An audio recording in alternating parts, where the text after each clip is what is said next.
So last week, a magazine article came out about me from XXL magazine.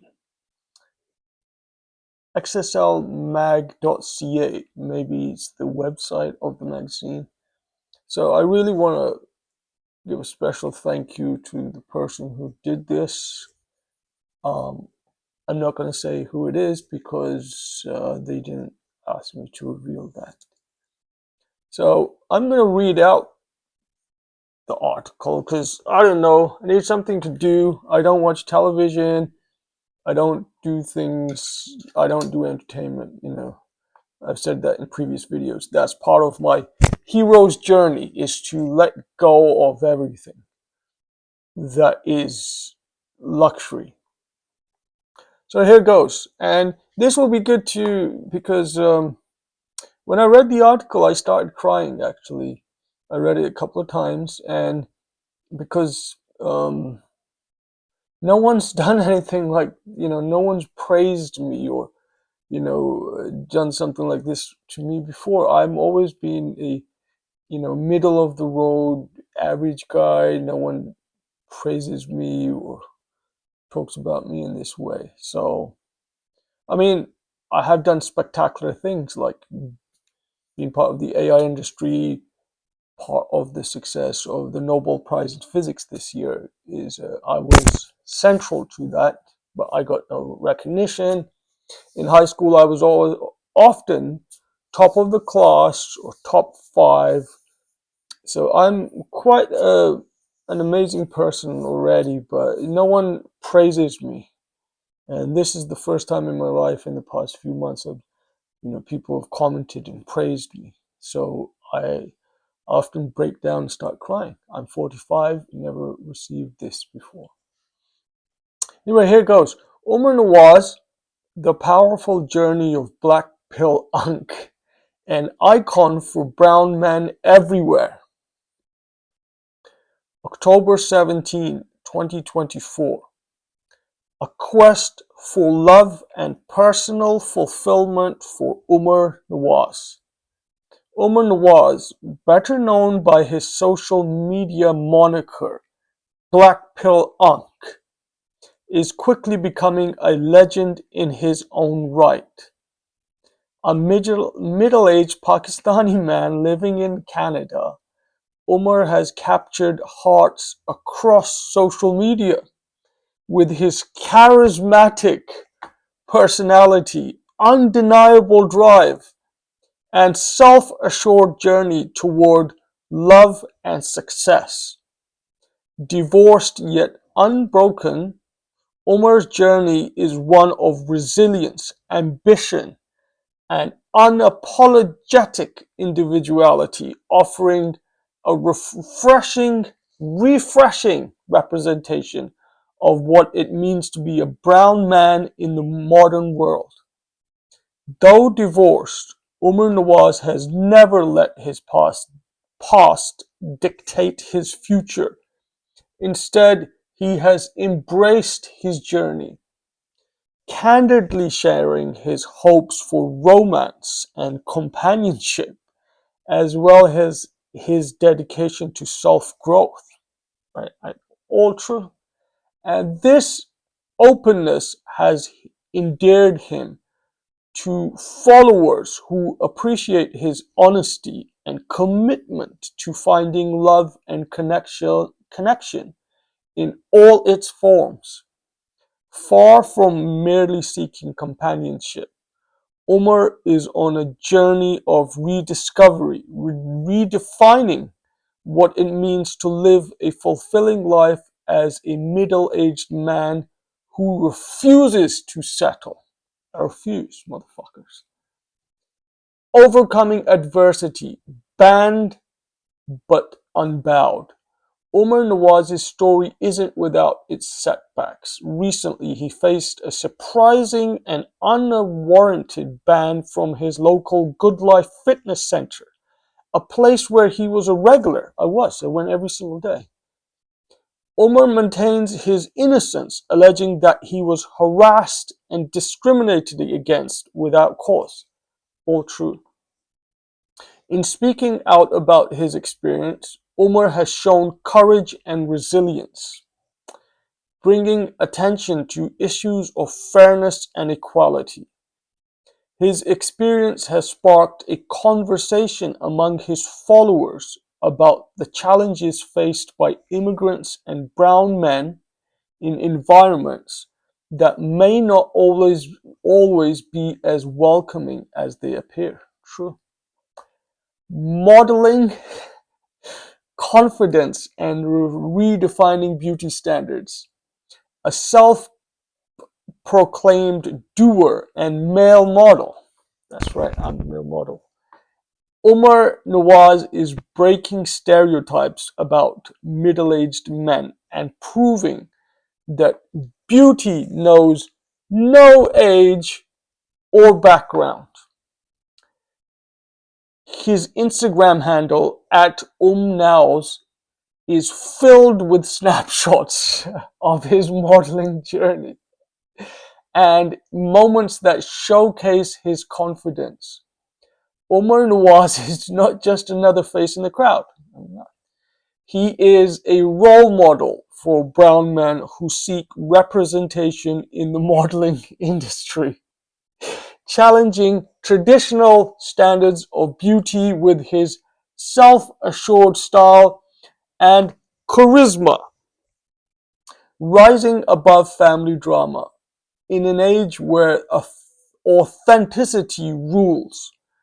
Umar's followers admire his candid discussions about family and personal life, known for his good-humored rivalry with his cousin. Umar's willingness to poke fun at his dickhead cousin Adil brings a relatable dose of humor to his online persona.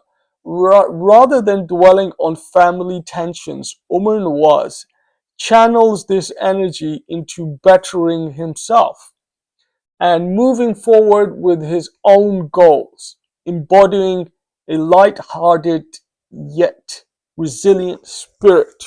Woohoo! Social media stardom and future aspirations. So with a growing following and rising popularity in social media, Umar is positioned to become a cultural icon and future superstar. His fans love him for his authenticity, resilience, and fearless pursuit of happiness. He has overcome personal setbacks, defied stereotypes, and shown his audience that age, background, and circumstances are not barriers to achieving one's dreams.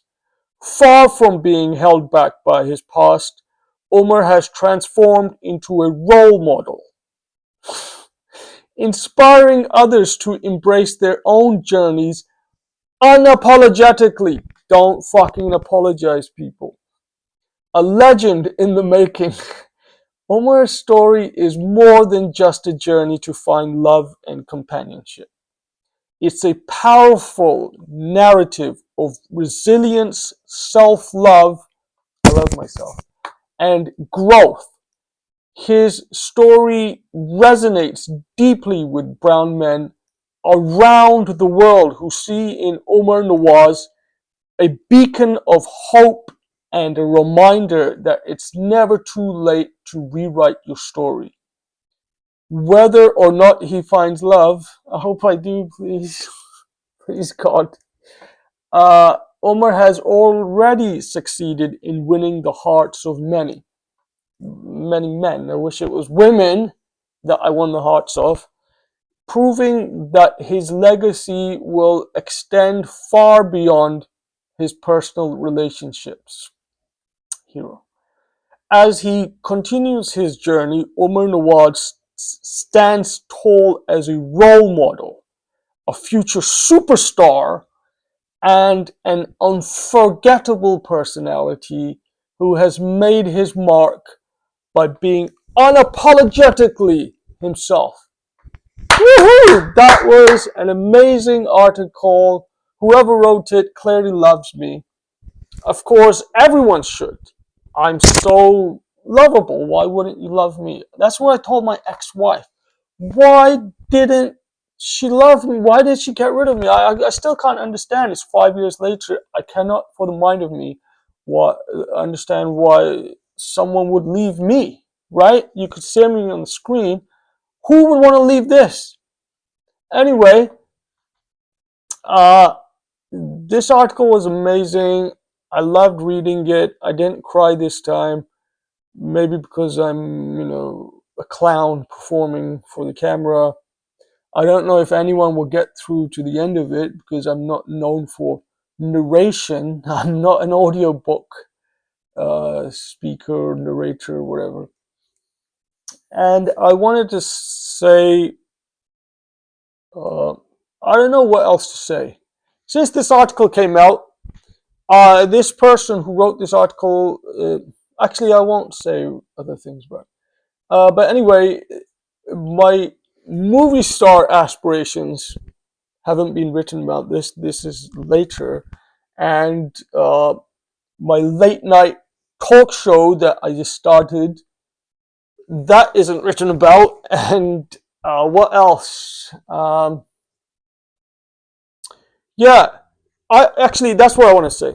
Jordan Peterson. So I put out a video earlier today. It's like all this journey comes from listening to Jordan Peterson. I was in a mental hospital 3 years ago for a week. I was having panic attacks and I booked myself into a mental hospital. I literally couldn't sleep without waking up in terror. And I would have panic attacks during the day as well. And I had to go to a mental hospital. I couldn't sleep. I was scared to sleep. Uh, so, and I found Jordan Peterson and I listened to his advice that the adventure of your life is in speaking. Okay? We humans communicate with each other. That's how we live. We're social animals and you have to speak. You cannot be quiet and just, do computer programming or get lost in books or thought. You must communicate. That's why now I'm always trying to talk and I have no one to talk to usually, so I just talk to the camera and it goes on video and it goes out to the world. And life is suffering. And you have to embrace that. When I say that, I almost start crying because most of my life I was a comfort seeker. I used to love watching TV and eating food and enjoying myself. But, now it's like that journey of comfort seeking will lead you to bad outcomes. Like, women don't love a guy who just wants to get fat and lazy. They want a guy who's suffering. I think my wife basically wanted me to suffer, and I wasn't suffering enough, and that's why she left me. If I was suffering, I think she flat out told me a few times, like, "You're not suffering," basically in her words, and that's why I don't love you. And for the men out there, you must suffer. You have to be suffering. You have to be a hero for women to love you. Okay? I don't know, maybe ridiculously handsome men I think it doesn't. Watch Tom Cruise, he's ridiculously handsome, but it's because the characters he portrays, what are they? They're usually loners or people who are suffering and doing heroic acts. And that's why people like him. Okay? And maybe that's why I have some kind of following on Instagram. That's why this person wrote the article. When I chose to start embracing suffering from Jordan Peterson a year ago and chose to quit television and quit eating junk food, and just spend all my day exercising or doing things that don't involve self-pacification through entertainment. Get rid of leisure. That's I've become, well, what this article is saying, and maybe I've reached 1,500 people now, and maybe, like I say, I'm going to be a superstar and maybe millions of people will know. And I hope everyone out there does what I'm doing and they start speaking on camera and they become superstars. Everyone can become a superstar. It's not about me. It's about everyone becoming a superstar.